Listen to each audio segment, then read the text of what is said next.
What's up, guys? Mason the Brock Henderson here, and this is Criminal Minds Season 12, Episode 11, Surface Tension. So, there are two parts of this episode for sure, and one of the parts involves a lot of Spencer, and to be honest, I'm glad that it got as much recognition as it did, because honestly, going into it, looking at the case, just what it's about, and seeing that it's some guy who's making the victims commit suicide. It's like, oh, well, that's kind of interesting. But then seeing that Spencer was having some issues with his mom and that he's brought her back to live with him now, as it's going, I'm like, this is like half and half. They're giving half of it to Spencer and his mom, and that's a brilliant move. It deserves that time. It deserves that recognition on the show. It doesn't deserve to be just kind of a side story, because this is really important. Spencer is a huge character on the show. He's a very important character. And if they just blew over this whole thing with his mom, I would have been really pissed off. So I'm glad they gave it at least half of the episode to work with. And it's kind of interesting to see what's going on with her. But before I get to that, I will talk a bit about the case. Like I said, it was fairly interesting. You've got a guy whose parents ran like this homeless clinic, and they were very like kind of the olden time Christian, hellfire brimstone type people. And so all of a sudden, sinkhole opens up, takes the house in. His parents die, and he saw that because he hated his parents so much. He saw it as like a gift from Satan, which all of a sudden, who was it? I think it was Rossi who had the opening quote, and it said, "Even Satan has his miracles," from Calvin's. Was it Calvin? I want to say it was John Calvin. But anyway, so yeah, we see that that's all tying in. So the unsub to, I guess, thank Satan for what he did for killing his parents. He then decided to kill these really divine like people, and then send them to hell by making them kill themselves. And yeah, it's kind of creepy, but also it's kind of interesting to experience. As we're figuring out more and more, it's like, okay, so he's making them kill themselves. Why? What does that entail? What's this little drawing on their arm? So I just like the fact that it wasn't straightforward, and I like whenever Criminal Minds does that. There's sometimes when you're watching and they show you who the unsub is, they show you exactly what he's doing. Sometimes it's pretty easy to figure out, but in this one it wasn't. It was like, what exactly is going on? And I like that. I like it whenever it can be kind of a mystery for us.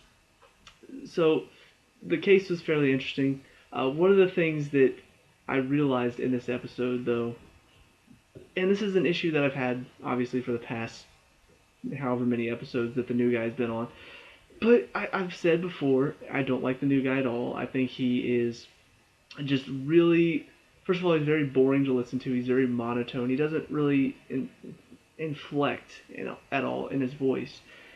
And all of a sudden it hit me while they were doing they were filling in the police, they were giving the profile. All of a sudden it hit me. This is why he made it on the show. Because I was honestly wondering, why did they bring him on? Because he's got no personality to him. Like, it doesn't feel like he has a personality. Like, why bring him on at all? It just doesn't fit. Why would you do that? It didn't make any logical sense to me. And as he's talking during the profile, it hit me. I'm like, he's got the perfect voice to deliver the profile. That's all he can do. He's got the monotone voice thing down, so whenever he's not exposing, expository? He's delivering exposition. I don't know, expositing, I think that's the word for it. Whenever he's delivering this exposition about the profile, about the unsub, he's got the perfect voice for that. The sad thing is, that's the only voice he's got. It doesn't change whenever he goes to personal life, whenever he's talking to the team. The voice is still the same. So that's the problem I have with that.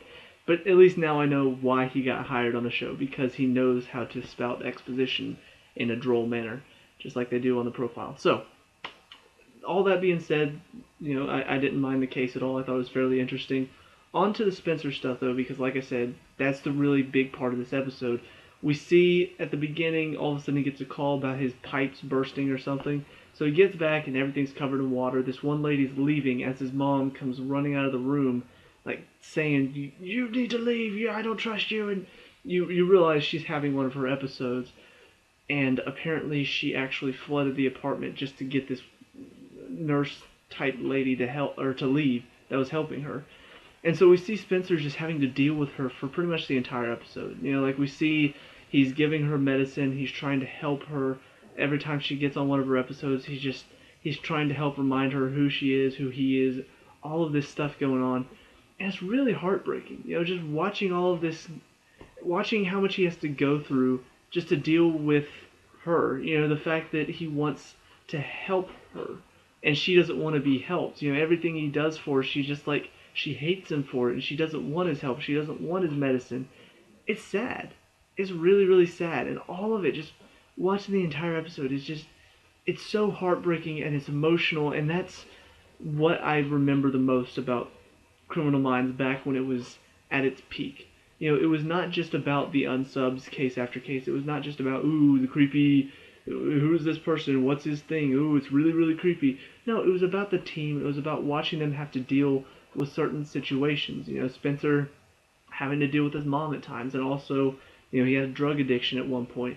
Watching as Hotch had to deal with some family stuff from time to time. Morgan having to deal with several things. Everybody had something to deal with at some point. And so seeing this, it just reminds me of what makes this show so good and why it's lasted as long as it has. That being said, however, I am scared going forward, even though this is really good and I like the stuff, because we see at the end of this episode, we see JJ talking to Rossi about his opinions of what Spencer's doing. And he's like, I understand. I told him he needs to not waste the time he has left with his mom, so I guess he took that to heart. And you see JJ just like, yeah, I agree, but I just can't shake this feeling that something's wrong. I got this feeling in my gut. And you see Rossi just go, don't stress about it. We got enough real problems. We don't need imaginary ones. And as soon as he said that, I'm just like, oh no. Like, oh no. And sure enough, they cut right back to Spencer at his house or apartment, wherever he's living, with his mom, like, I guess tying her down to the bed to make sure she doesn't escape while he's asleep.